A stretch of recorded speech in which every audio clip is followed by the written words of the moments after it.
My history of anthropology work came to, I think, a head for what I'd done in much of my career with a trilogy, 1998 and Along Came Boas, which was a revision of my dissertation, that transition to professional anthropology, and the drawing into what I called Americanist rather than American anthropology, of positions that largely derived from von Humboldt and Herder, a kind of German, what I would call humanistic tradition, built on the failed revolution of 1848, among other things.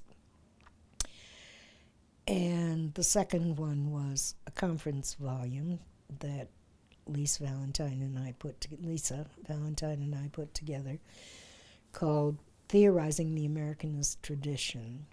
There are a couple of really exquisite papers in that, and in general, I think it's a way of saying that, no, the study of the American Indian is not a bunch of, let's reconstruct a culture that may have existed in the past but has nothing to do with the present, but that there is a kind of moving target understanding of tradition in the Americanist tradition that Boas created, that allows us to redefine history as something where past, present, and future are intersecting rather than separate, and where a strict chronological line is not reasonable because lots of indigenous understandings, anyway, are circular, where one expects things to repeat in various kinds of cycles. And so the historian's definition of history is just not something that's going to work. We're going to have some way of dealing with oral transmission of knowledge. We're going to have some way of dealing with standpoint, especially as more and more of our formerly informants become the people who are themselves doing the work. And I think it's really important that we be able to acknowledge that we are all trying to do the same thing and hopefully doing it together. So that, I think, was the kind of tenor of why Americanist anthropology has a particular kind of relationship to its subject matter that is quite different than the one that you find in any other anthropological major tradition. I suspect we find things that are very much that way in many countries that have started out as offshoots of other anthropologies. The world anthropologies movement is really extremely interesting. But in terms of the major traditions, this is a very particular kind of approach, I think. It assumes that culture is a set of ideas rather than a material thing. It is a symbolic construct. It assumes that language, culture, and reality are intimately connected. It assumes that texts from native speakers can be the database to be mined and remined for insights into grammar, linguistics in the narrow sense, into psychology of the individual, and into history, certainly, or ethnography in a general kind of way, and that those things are not separate from one another. I think the emphasis on texts has led anthropologists taking that position to get to know their consultants and collaborators very well indeed, because you have to. If nothing else, you have to take a coffee break and talk about life in between, eliciting paradigms. And so the language becomes a part of what you're doing with everything else too, no matter how much observation is still involved. The third piece was 1995. The third piece didn't come out until 2001. Invisible Genealogies. I didn't pick the subtitle, A History of Americanist Anthropology, but that happened. What I did there was to say that there are a small number of Boasian ideas, not all of which reached their largest elaboration in Boas's own work, but that he created a second generation or a classic generation of former students who pursued different parts of that agenda. And so I took, I think it was 8 of the people one might so categorize and talked about one of their major ideas, beginning with Boas emphasizing the distinction between history and psychology. History being something that in his day had to be approached through geography, that is the distribution of traits and the borrowing and integration or non-integration of things. There was no chronology in American archaeology in the 1880s and 90s when he did the majority of that early work. And the linguistic information wasn't clear enough to be a whole lot of help either, although Sapir codified what we did know in 1916 through the National Museum Bulletin. Time Perspective in Aboriginal America. It's a classic piece of methodological work, but that wasn't available. So psychology then would be the part that turns to the native point of view and to the integration for the individual. That's the piece that got picked up, Margaret Mead said, after 1910 by Boas and his students, elaborating the way the individual functioned in culture. Sapir called it the impact of personality on culture. Of culture on personality. But there are many ways, I think, of understanding that relationship, depending on, and maybe it's a toggle switch. 1 minute one's talking about one piece, next minute one turns it around and talks about the other. And Sapir did that well. Boas sometimes did it well. But they were trying very hard to get good ethnographic data that had some relationship to what life was really like for people living there. And I think that set up a really interesting database. Now, if we think about how Lévi-Strauss got into that story, it's kind of interesting. And I did have a bit of a discussion of that in Invisible Genealogies. In this sort of, are the following people that you do not think about as Boasians actually doing something like this? Also went into Clifford Geertz in that. And Cliff would probably have flipped. I doubt if he ever read it. But anyway, I don't think he would have been thrilled with some of the things I said that he thought. However, and he certainly didn't have that textual mania that most of the Boasians did, but in some other ways, yes. Okay, so certainly in the need for interpretation and a symbolic level of analysis rather than simply description.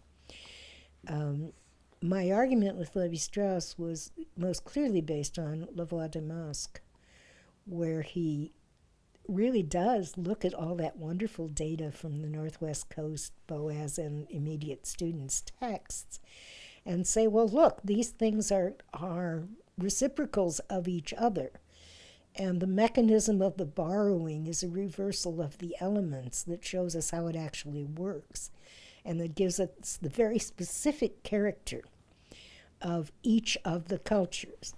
The Boas Gallery at the American Museum, and I believe it's still there and still open, you walk into an alcove, and here's the Haida, and you walk next door, and here's the Kwakwakyak, the Kwakiutl, and here's the this and the that, and you walk around the room, and they feel different. Every one of them has a different aesthetic and a different, even if you don't go down to do the eyes go in or do they bulge out, you still have this kind of sense of the tenor of the expressive world being quite contrastive. And I think that's what Boas meant by how one might get history and psychology to come back together. It's not what the psychologist meant by psychology, of course. Yeah. And then one goes on to Kroeber with his effort to make culture super organic, that's a notion that we mostly critique these days, at least in my world. I think it's a very rigidified notion in one sense, but for Kroeber in 1917, it was a question of carving out a place for a social science of anthropology, and the concept of culture would do that. But there are some things you can do with that, and I began to look at it in relation to some more recent work on chaos and complexity, for example, which is kind of interesting. I am personally more interested in Edward Sapire's way of bringing the individual into culture and of emphasizing the creativity that's possible for the individual deeply embedded in a culture. I think one of his most important papers was Culture Genuine and Spurious in the early 1920s, where he talks about the genuine culture of the Northwest Coast fishermen in contrast, Nootka in his case, or Nuchalneth these days, but talks about the way in which that contrasts to the world of the telephone operator pushing little gizmos into a board all day and then going home to something completely different. An isolated, unsocially articulated kind of world. And I think that we probably ought to be trying to redefine, again, the notion of culture. It is certainly culture in the anthropological sense of everyone has one, and we don't want to throw that out.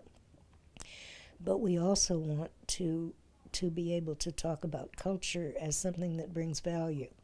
That is, to come back to some of that Matthew Arnold kind of idea of the cultured person, of the tradition that offers a cultural tradition.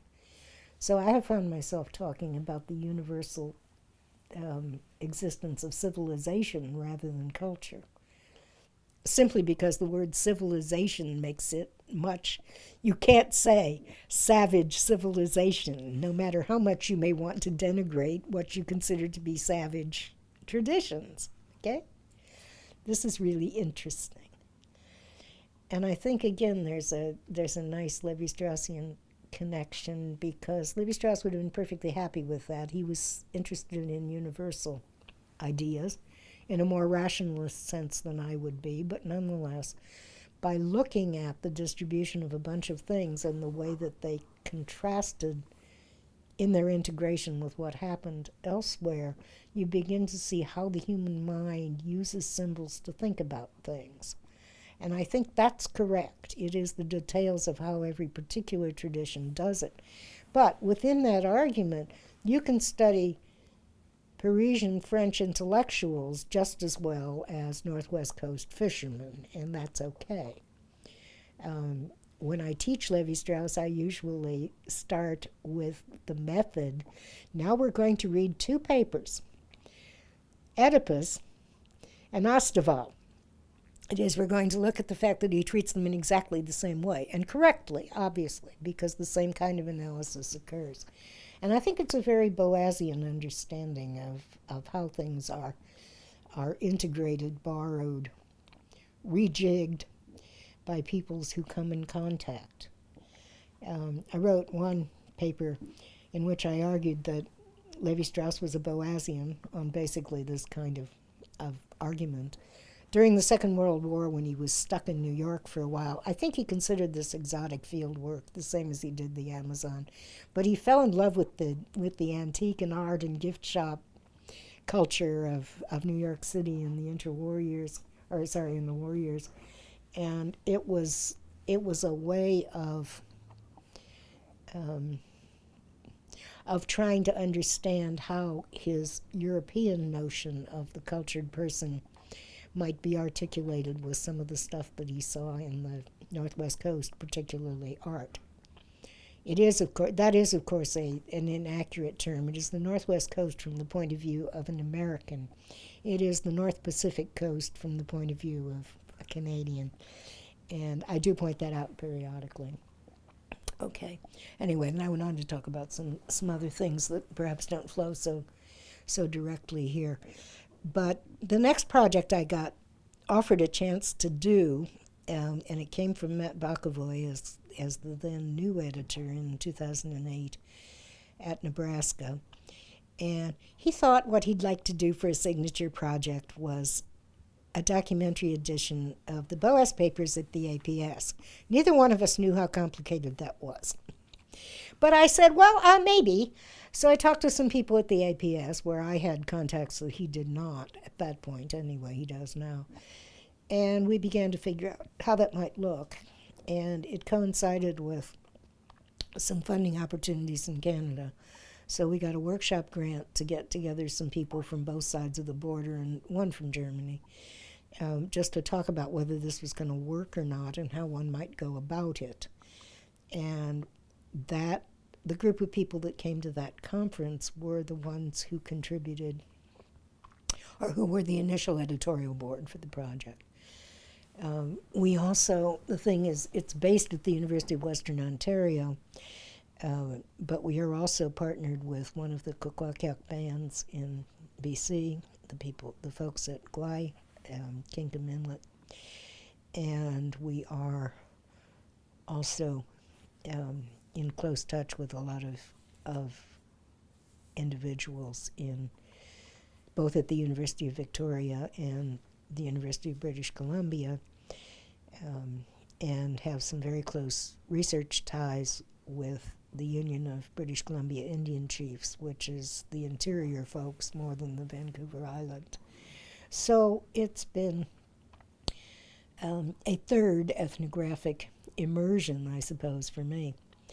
So, all right, Lévi-Strauss is a Boasian because he's trying to make this kind of argument about integration and distribution and the symbolic value of what people produce, whether it's texts or objects. And one should be thinking about their importance in the same way. I do not, of course, think that archaeology requires one to be a materialist. And there's some very interesting archaeology and collaborative archaeology these days that would work in those directions. So the project then has, with its indigenous partners and its communities liaison, a commitment to the treatment of culturally sensitive materials. And that comes out of the APS protocols for access to their documents that I was participating in the writing of.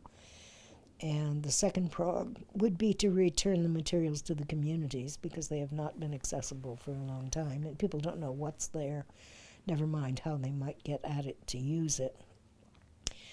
And so digital knowledge sharing as a kind of commitment to try and bring things back. Somewhere between the Boas project and and our Kwakwaka'wakw partners, we have attended 2 potlatches, and in each case brought copies to distribute of some of the unpublished materials. They're really quite lovely. So there's now 5 volumes, including a dictionary that Boas's daughter put together, and then 2 text things at each of the potlatches, one in 2014 and one in 2015. These are for young elders taking traditional titles who believe that they will be able, relying in great extent on ethnographic materials from Boas and others, to reconstitute the traditional governance system, which means understanding the names and the interrelationships of clans. There are, depending on how you count them, somewhere between 15 and 17 locations on Vancouver Island for these folks. And they have come under, shall we say, colonial conditions to see themselves as separate communities. But when you look at the genealogies, people are all wildly interrelated. So when George Hunt sits in Port Rupert and collects texts from people that he comes across, they are members of other communities. They've married in, or others have married out. The stories and narratives come from all kinds of sources other than Fort Rupert. So although Fort Rupert certainly has a claim to he came from here and that work was done here and he was Boas's partner, and in a very significant sense he was. But he would never have done that work if Boas hadn't been in a position to pay him a bit for it and to work with him and to teach him how to present it. So it really was a collaboration where both parties brought something, I believe. And for someone like Ryan Nicholson, who is a namekeeper for his community, when he comes to a potlatch and presents the results of his genealogical work, he really is depending very heavily on these kinds of materials, because people were put in a position not to perform potlatches, not to remember things. And the big house in Alert Bay is right next door to the Umista Cultural Center, which is one of the places that the repatriated potlatch things went back. They couldn't agree on a single place, so there's another one at Cape Mudge, but that's okay. So they have this nice little museum gift shop. And then they also have the big house, which does traditional ceremonies, including the potlatch, where I have been for 2 of them. The other was for Michael Willey, who was our boat captain for my first visit to the land out there. You must visit the land and the Kinkum River, says Ryan, so I promptly slip in the mud and have to be fished out of the Kinkum River. So Mike picked me up and deposited me on the bank. Okay. You have to visit the land. That's one of the, it's just so often not an issue for the people who come. So I've also written about what British Columbia meant to Boas as opposed to what he meant to it. And I think there's a really intense kind of relationship between what he was taught by people there and how he got involved in things. And one of the reasons for not giving George Hunt more credit for things like the potlatch description is it was illegal. And so George Hunt arranged a potlatch for his son, David. David took the titles. And then Boas was able to say, oh, but this was ethnographic reenactment, if that'll make you happy, without the word. He certainly didn't use that. But he did on a number of occasions say that people were his assistants in ethnographic enterprises that kept them out of legal trouble. I don't imagine he was popular with the various Indian agents. The documents seem to suggest he wasn't. But it was a long-term commitment to telling the stories of the people who lived there. So I went straight from that conference till we got the grant. There was a miserable 2 years of writing grant applications. The partnership grant process is Byzantine and difficult, but we eventually did get the grant, did set up the partnerships, and we decided to do volumes not chronologically, but thematically. The contract with the University of Nebraska Press says we can do up to 25 volumes, print, and, yeah, well, maybe someday. Not within the terms of the grant, but maybe someday. Some of them are coming along. And that there would also be an electronic edition. Now, we understood that to be digital. It turned out that what they meant is effectively an e-book, which did not do some of the things we had hoped to be able to do. So we found ourselves in a funny position by not, well, the early documents, first of all, the first half of Boas's career is pretty well documented when he was an anthropologist in a fairly narrow sense. After 1907, when he left the American Museum, he had his finger in all kinds of crazy pies and was doing all sorts of wonderful stuff that just isn't related to that at all, that most people don't know much about. So it seemed much more important to concentrate in those directions. Got it? And so we did. And then we discovered that the community wanted to have searchable. The APS had agreed to scan all the documents for us, and so that we could then use them in these volumes, and they did that. But their documents are only searchable by date and correspondent, and that's no help at all to the communities. They want clan names and place names and a synonymy. Wow, incredibly complicated stuff. And so we found ourselves in a position of having to find a system of transcription and coding, which we have done. We're pretty close to done with what we're going to transcribe of the contents of the Boas papers, which is 40,000 documents, 100,000 pieces of paper. And we have a Omeka-based search system that we can use at present for people working on the project. Once the stuff is out, we will leave its descendant to the APS, with the terms somewhat still to be negotiated. So that not much more has come out, though a huge amount of work has been done. We have about 10 thematic volumes that are getting very close to publication now, with a variety of different editors. Joshua Smith, my former student and associate editor, is doing something on Boas and American Indian policy in the U.S. It's just really interesting because people don't think of him as having been involved in that stuff. But between his training of indigenous students and the kinds of contacts he had, well, for example, there's some lovely stuff on John Collier and how that stuff set out. And we've got some lovely work on Boas's sense of plasticity. We're doing a detailed comparison of the two editions of The Mind of Primitive Man.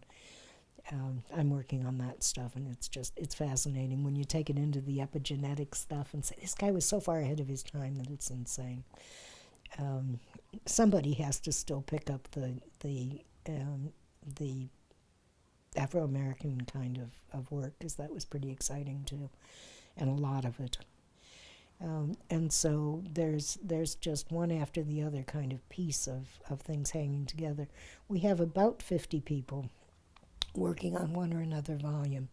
And then we have a huge number of students, many of them indigenous, who have come through learning about documentary editing as well as about the documents per se. We are finishing the 5th year by their count, because the first year, by Shirk's count, we didn't know we had the grant, so we weren't doing anything. But we get a year after it's done, so we essentially have 3 more years of funding.